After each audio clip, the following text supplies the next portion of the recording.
Favorite memory kasama ni Papa? Nung kasama ko siya doon sa ano man tawag doon? Kampo ng sundalo. So, 1 week or more than 1 week na ako mag-isa. Kasama ko siya. Tapos, pinahawak niya sa akin yung baril. Sa firing range kami. Kumakain ako doon. Kasama ko siya. Tapos, meron din kaming part na na nilibot niya ako doon. Tapos, pumunta kami sa sa dam. Tapos, speedboat ba yung tawag doon sa ganun. Tapos nakita ko day to day paano niya tinuturuan yung mga bata na nagsusumikap para protektahan ng Pilipinas. Wow.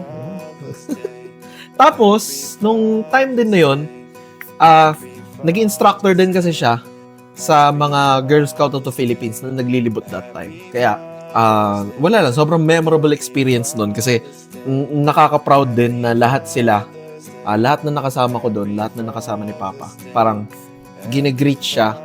Tapos, sinasabi sa akin ng mga kasama niya na, uy, si Papa mo ganito, sobrang galing, sobrang respetado.